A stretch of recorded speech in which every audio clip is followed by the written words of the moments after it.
we're going over chapters or section 1, chapters 4, 5, and 6, chapter 2, or section 2, chapter 1, How to Win Friends and Influence People by Dale Carnegie. And let me pull up my notes as well. So I think I liked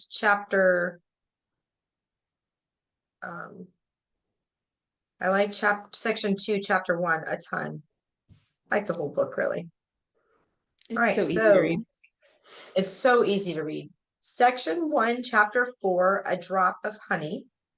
And in this section, he starts. Can you hear my chair squeak, Natalie? Just a little bit. It's okay. Like, I keep forgetting to get WD-40. I'm gonna go get some butter out of the refrigerator in the office. I don't have WD-40. Some oil. Here. I always worry. I'm like, people probably think I'm either breaking or farting, one of the two. Anyway, ask people about things that interest the person you are talking to and be a good listener. So in this chapter, he really starts talking about getting a little bit up and personal with the person you're talking to by really getting interested in what they're interested in. A lot of times it kind of puts down their guard and lets them really open up and either lets you kind of hook the sale or close the deal or kind of give you a positive result on the back end. So what did you guys think about this chapter? Was there anything kind of earth-shattering or groundbreaking? He gave a lot of examples about about how to be a sympathetic listener in this book or in this chapter.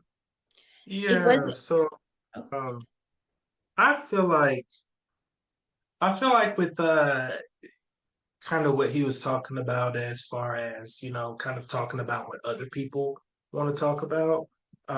That's always been like my easy way out of a conversation. So like I find it really funny, like, what was it? Is this the chapter where he said he met with like a botanist and then that botanist, they ended up talking for hours and the botanist was basically just telling him about what he does. Yeah. And then the botanist was like, man, Mr. Carnegie is a very like interesting converser. And he's just like, well, dang, I didn't do anything but listen.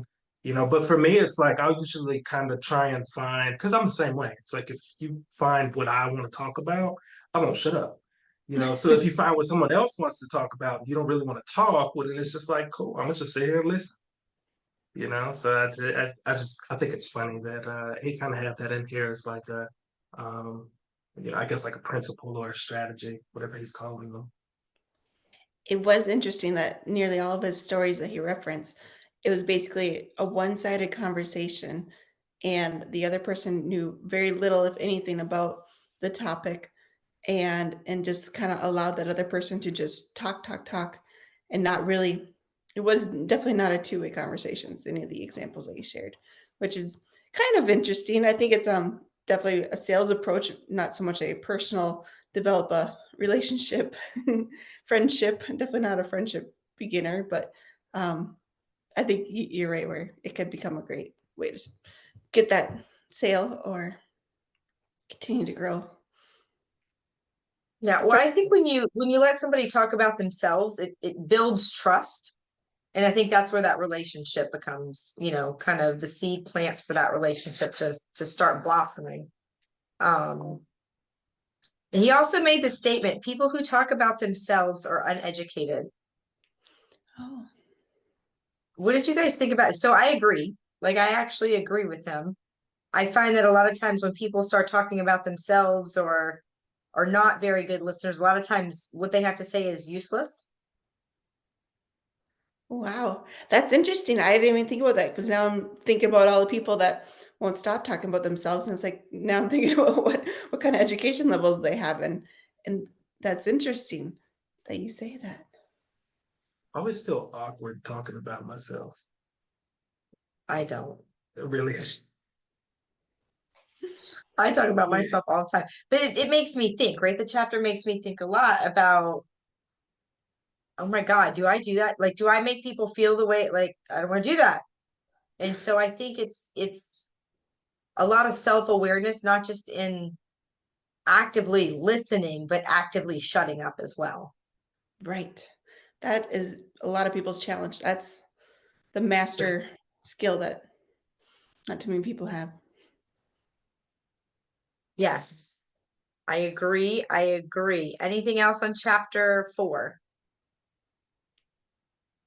I don't think so. Interesting. David, do you like to talk? You like to talk about yourself, Laura? I like this whole book. No, he does not like to talk about himself. He did not answer your question. Oh, I am so Change sorry. the topic. No, I don't. It's weird. It's uncomfortable, especially like job interviews or like, meeting with clients or anything. And they're just like, tell me about yourself. And I'm like, can we talk about you a little more? So it just makes me a little uncomfortable. I feel like I'm boasting sometimes. It's just too close to boasting to me. But at the same time, people want to hear it. Who wants to work with someone that's like, oh, I'm not that great. Well, I think to Natalie's point, I think there comes a time in the conversation, right? This is just how to win friends and influence people. Mhm. It's not how to have a full conversation. It's the beginning of it. And I think to your point, Natalie, there has to be a time in that conversation when you're in sales where once you've hooked them, then the script does reverse. Mhm. And then it is their turn to listen and see if the value that you provide fills the cup that they're, trying to fill that's empty. Right. And so I think it's, there's a fine line between word vomiting on people and, not giving enough information, I think. And I like what you said too, that you got to build that trust in them because they don't won't. If you started with you telling your sales pitch, that conversation won't go anywhere. But once you build that trust, then it gives you that door opening, and they'll be willing to listen to you. Yeah. Well, and I find it weird sometimes. So I tried to use this today. I interviewed a new mentee, and I don't know. He's super sure of himself, young kid. He's a guy, so he's kind of cocky a little bit, but he's a little bit humble on the phone. And I tried this, and I kept trying to ask him questions. I think our society, a lot of people don't actually know what they're interested in or what their goals are, or what they're so I found myself taking over the conversation. I was like, and I'd ask another question. So I told him, I said, here, because he ends the conversation with, well, I am going to interview a couple different people. I will let you know, if I decide you. I said, no, that's great. Most people don't interview. They just accept who EXP gives them, like whatever's whatever's whatever. So I'm proud of you for doing that. And just told him, I'm like, here's the business plan. So if you want me to mentor, you have this filled out when you call me back. We'll see. We'll see. So it's a bit of a challenge as you guys start to try to. Now I'm sure most people are not shy or whatever. I was laughing. I was like, how's he gonna be a realtor? He's so shy.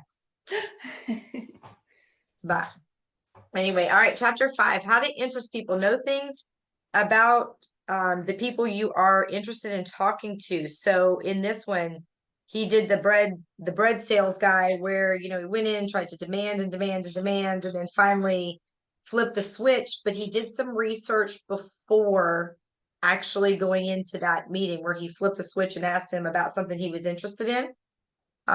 Where do you think the value comes in kind of knowing your opponent before you meet them? Oh my gosh, this is beautiful. This kind of reminds me of so when I was in school, I did a lot of public speaking. I would always just volunteer for, somebody needed to speak, be like, I'll do it, And so going into one of those prepared versus pulling it out of your ass, excuse me.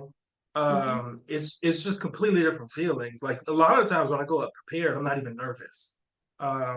But then, if you've had time to kind of sit down and find out, all right, who's in the classroom, what is their curriculum, what are their experiences, what are they going to relate to, what might they laugh at, all those different types of things. You kind of go in with so much confidence, and it's just like, um, it's just different, and you can kind of see a lot of the time someone that's not prepared versus prepared, they're almost kind of, probably you saw a little bit of this on your interview with your potential mentee,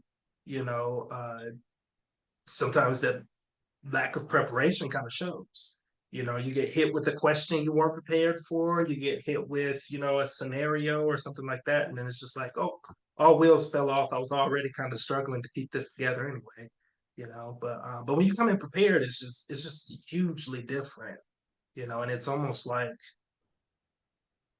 it almost creates like those little scenes in the movies, where it's just like, oh man, everything worked out perfect. It's like, no, he was prepared. He was prepared. They recorded this 8 times, So it was like, that's it, the preparation shows. The preparation shows, I think. That's interesting. I know one of my I have two regrets from my wedding, and one of them was not being having my thank you speech prepared and just winging it. And I wish I would have done a better job of putting that together instead of just trying. And that's a great point, David. Of going in prepared. I loved public speaking in college and that course, and I had a 35-minute commute to class, and so I'd use that time with my little cards and try not to look at them and drive and do my speech over and over and over again, and like my confidence and my delivery, everything was great because I was so well prepared for that. So you're right. Like doing that little research up ahead, I mean, and it's so easy nowadays. You didn't even say because we don't have the digital age in this book yet. And so to go online, see what kind of interest they have, like everything about somebody is online. There's no reason for you not to know something about someone before you meet them. Right. Well, and as I was listening to this chapter, see, it's because I listen to my books or whatever, I thought to myself, like when you market, you do all of this. You do research about your target market. You should, right? You don't just go spend marketing dollars like, oh, woohoo, here's 10 grand. Nike they just don't do that. They actually do it to capture the big audience. And it's like for us, once you're in the room and you're face to face and you're belly to belly with that person, like, why would you not, like, you did it on a broad scale to get them into your pipeline somehow, right? Whether it was a referral, I mean, that's networking, right? So that person's going to know a little bit about you. They're going to have a little bit of information. They're going to already feel like that connection started.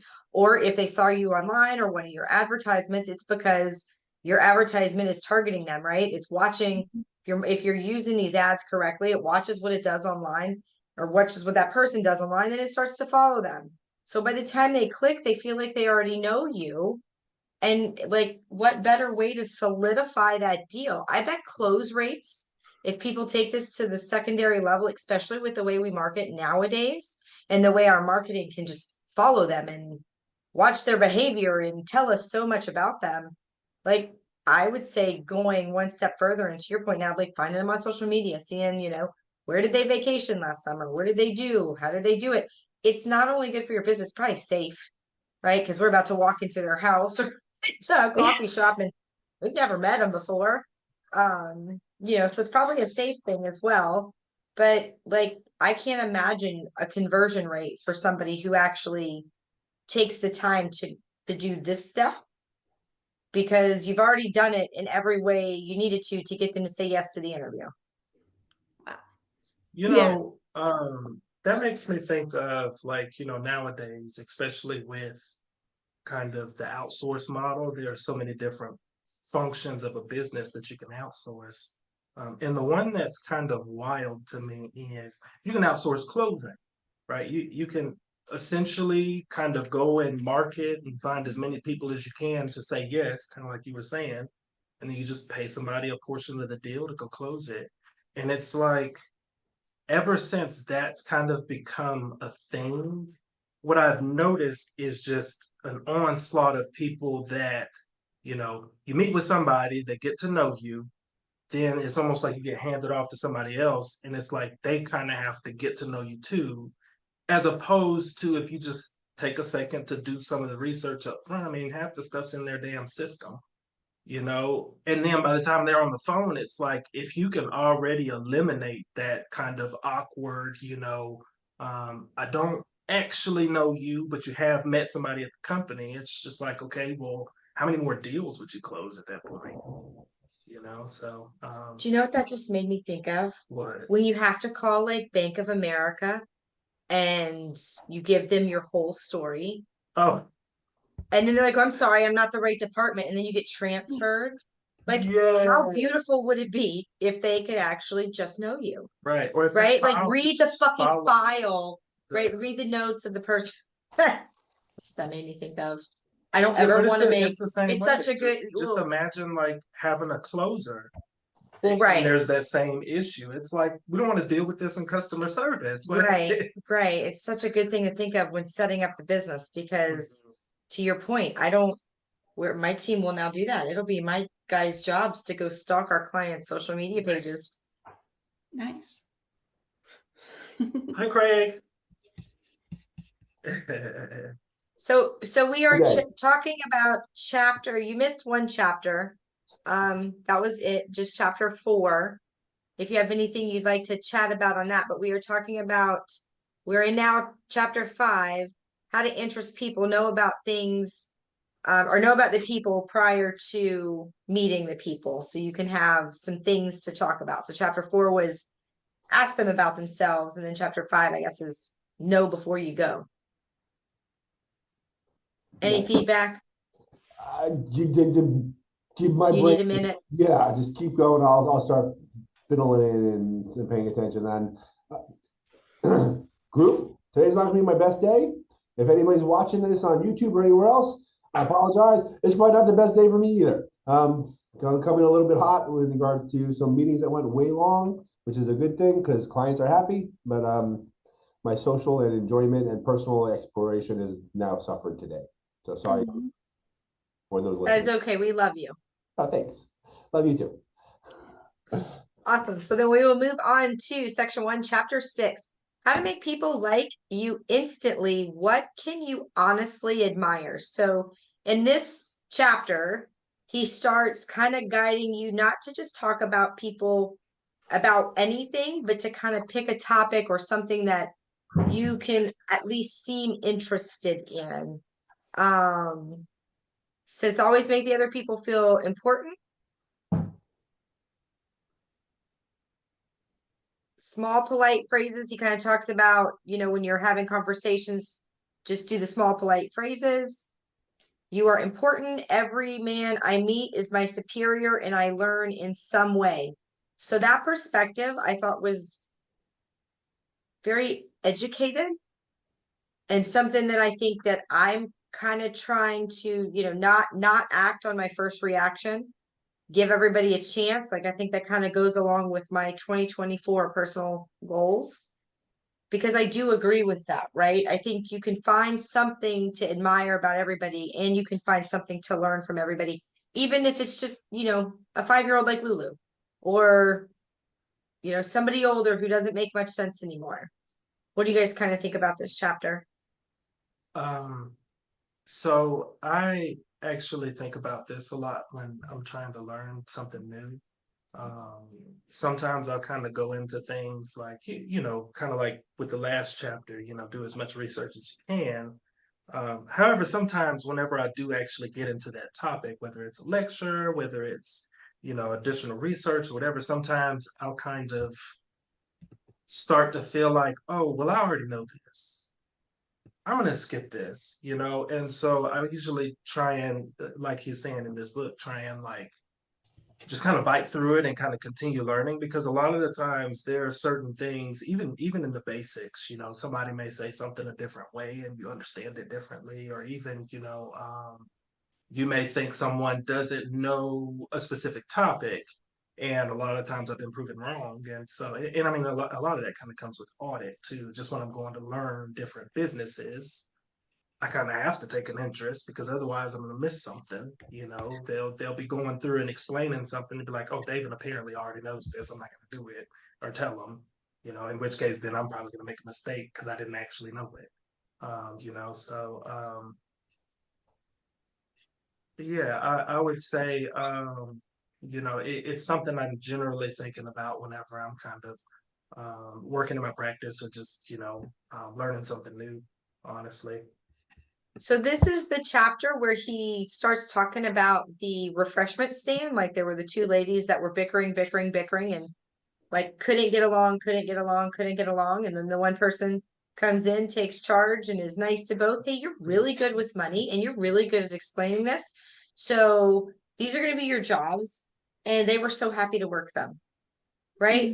Like kind of knowing a little bit about their background, what they were good at, what job they would be good at, gave him the upper hand. And then he just sat back, and I don't remember the full story, but he just kind of sat back and was done. Like he didn't have a lot to do because they were happy to run it. And I think that this is a necessary skill, and a skill that every entrepreneur who is successful probably has. I think they're able to really make other people feel important. I wrote down gratitude card gift, but I don't remember what that was. Do you either or any of y'all remember the example? Gratitude card. Yes. I want to talk about that, and I don't remember what it was. Oh, a card, like a vehicle? A card, CARD, right? Card, like a mailing No, card. car. Like a car that you drive. It's It a was card. the gentleman that, or he went to, or somebody went to that old aunt's house, and it wasn't, he was like the son or son-in-law or something. He wasn't blood. And he took interest in the lady and her home and all the hard work that her and her husband did in building the home. And so she gave him the car that he's like, no, because you're gonna give us to your grandkids or go sell it. And she's like, nope, I want somebody who actually cares. That is right. I think that's just a good example about the level of excitement somebody gets when someone else is interested in them. Yeah. And I feel like, Actually, in that. Go ahead. I'm sorry. I was going to say, especially today, where everyone kind of seems a little bit more superficial, very high level, and barely touches beneath the surface. I'm back to the first chapter we discussed, where it's like you almost don't have to get personal with people because they never push you there. Nobody really tries to get to that point. And it's almost a little bit uncomfortable when people do try to get to know you more because you're not so used to people being that way. And so I think, I mean, to experience that today and have somebody come in and actually try to get to know you on a much deeper level is a huge game changer in every industry, I'm sure. Sure. I mean, and not that, you should be doing this specifically for the benefit of it, right? I know, Laura, you and I have had some specific circumstances regards to, I do a lot of estate planning, right? So a lot of my estate planning clients are more by the probate work issue, right? Yeah. My neighbor left me a whole bunch of stuff. I wasn't, I just always there. I was kind of helping them out. I showed an interest in them. There, no one ever showed up. I love them. I take care of them. We have communication, and all of a sudden they're giving me stuff, right? They've got to, you show that interest, not for the fact that, I want to be nice so they can write off their kids and give it to me. They're a complete stranger. But as you give people that self-worth, they by default are going to like, wow, this person really made me feel good. What can I do to reciprocate in that sense? So, you kind of, showing that interest in other people ends up giving us a tremendous benefit back to you, and a lot of times potentially even more than the benefit you gave that person. They, pay back tenfold type situation. So definitely showing that interest and showing that level of you matter is very reciprocal, and people definitely take it because people like feeling good about themselves. When people are getting showered with attention, they're like, oh wow, this person's awesome, I'm the best. They like me, and they want to do something back for you a lot of times, whatever that may be. Nice. Well, a lot of times it's a lot bigger than what you did for them. Like to Craig's point, I didn't think about it. We've been in 2 situations where someone has been gifted a house. And I mean, right now we're in the middle of quit claiming a deed right now, like actively because of this. And I have a client who has like begged me to be her daughter because of this right here. And I'm like, I can't, but that's I love you. Like I can't do that. So it really does work. And I think the people that are genuine about it, right? Like to Craig's point, it's not about getting clients, it's about actually genuinely caring. All of Kyle Whistle's training for 2024 is stop worrying about how many likes and shares and follows you get, and be genuine to the 10 that do it every time.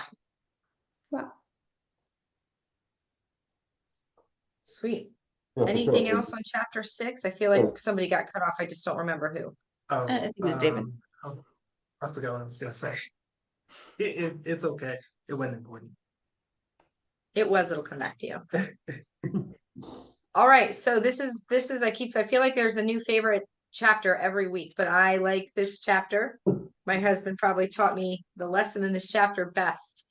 Section 2, chapter 1, you can't win in arguments. Don't argue, who cares if you do win or don't win.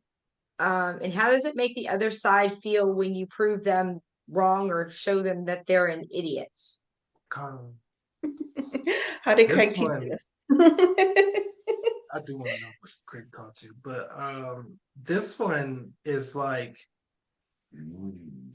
I feel like everyone has kind of experienced it. It's like, you know, obviously something happens, that side is clearly and evidently wrong in our mind, and then our side is the right side, and it's just like, you know, I'm just gonna make you understand.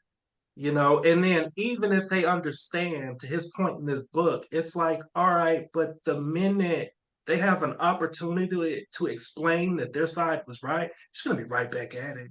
You know, and even if you're not, they're gonna find some kind of way to spite you.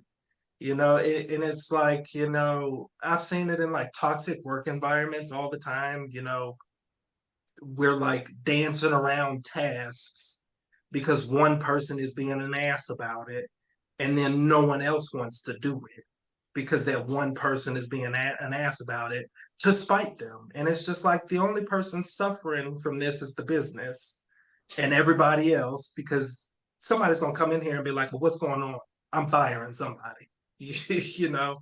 So it's just like, you know, it's almost like common sense would tell you don't argue. But then when an argument comes up, it's like, oh, you got to. Oh, you ain't gonna step to me like this, you know? So it's just like, it's just so funny. But I mean, honestly, it just makes the other party mad, and they feel not heard. And if they feel not heard, they're gonna continue to show their ass until they're heard. You know, so it's just like, why not just hear them? Hear them, let them get it out, let them get their little bits out, and then, you know, actually take it, and then at that point maybe kind of bring up your point. But then at that point, at least they feel heard, you know. But sometimes people shouldn't be heard arguing anyway. doesn't really get you anywhere. So as much as I will just sit there and argue, though. You want to argue with me? Let's go. Yeah. He had a good example in this book where he talked about the salesman who sold cars, and the person came in and said, nope, your white trucks aren't good. The dealer next door, their vehicles are the best. And that person, the salesperson, said, yes, you're right. They are really good. They're really amazing. And it kind of shut down the whole argument right there. So there was no more fighting because he was agreeing with them. And so they were able to move on and discuss the white trucks. And then before you know it, the guy bought a white truck from the guy. So it's a good way to release the tension. So the reason I say Craig kind of taught me this was I don't know, early on in our relationship, we were fighting about something. And I always have believed there's my side, his side, or the other side, and then what somebody not involved would hear, right? And all three sides are right. But we were arguing, and he just looked at me and said, I'm sorry. I got pissed off because he said I was sorry. Oh, yeah. And I was like, what the fuck? And to your point, I had nothing else to argue about. And it was at that very moment in my life, I realized that there was actually like weighted value.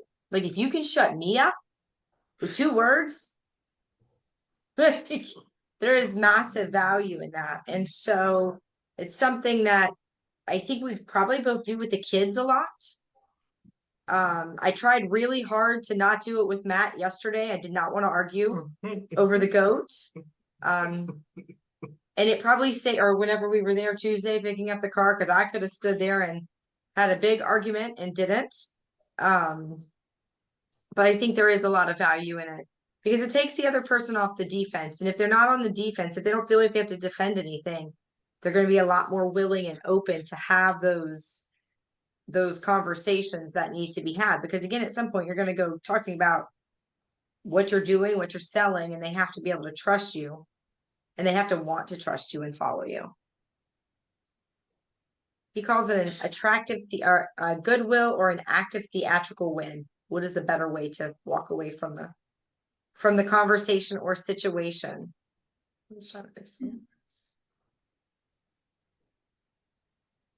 So he actually talks about the goal, don't act on your first reaction. It may not be the best version of you. I thought that was a really good point. And then he says, measure a person by their anger levels. What do you guys kind of think about that? My family will pick fights with people to figure out who they actually are. Hence why I will argue and fight with folks sometimes. Because when you get angry, you generally, that first reaction kind of comes out, and you can kind of get a feel for, okay, well, if I work with this person a long time, I can at least expect this to kind of come up once in a while. So you just ask yourself, can I deal with that? You know? But I guess also to caveat that, sometimes I feel like, and you kind of brought this up, Laura, the response that you don't expect will kind of anger you, which sometimes it's a way to kind of get back at people. I've done it anyway.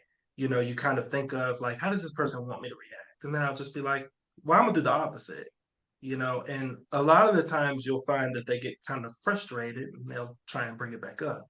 You know, but yeah, I mean, as far as, you know, what you were talking about, my family does it all the time just to kind of figure out who people are.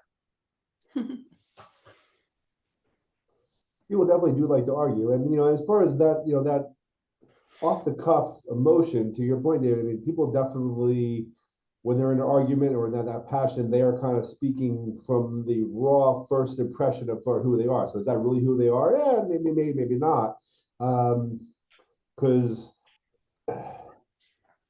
again, that first visceral response can go all different sorts of ways. And kind of having that more, let me kind of take a pause. What exactly going on here? What am I trying to accomplish? And if I'm trying to have this person do something, how do I have this person do it? Is it being aggressive? Is it being this? Is it being that? And sure, I mean, ultimately the end result may get there no matter which direction you go. But what's the damage, the collateral damage, if you will, to get that result as you kind of navigate that communication level? For sure. Anything else, Natalie?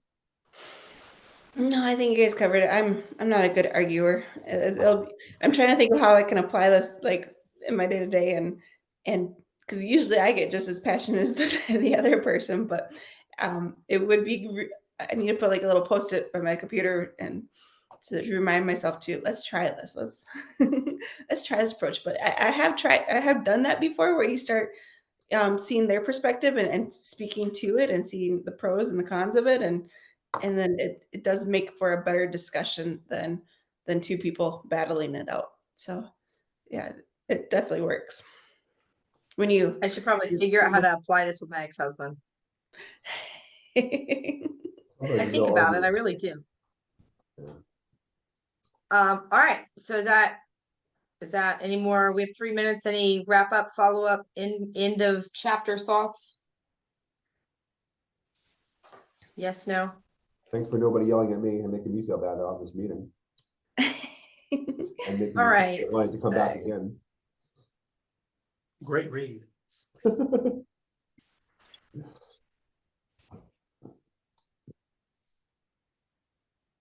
So if we finish the rest of this, it probably will be a quick discussion because each chapter is like between 7 and 15 minutes long. So if we do all of it, we probably can finish the book in 2. It'll be a little bit more listening or reading tomorrow. Sweet. Oh, wait a second. Let's actually break this up. I didn't see this one. So the first chapter is 30 minutes, or almost 23 minutes. 30. So let's read through chapter 5 today. So 2 through 5, section 2. And then we'll read the remainder of section 2 next week. Oh, did I go into section 3? Oh, wait a second. I'm looking at the whole wrong thing. I'll email y'all. Let me look at this offline. Sorry, Okay. I was scrolling up too high. I was in section 3. I'll email y'all in a few minutes. Okay. Sounds good. Thank you guys. Bye.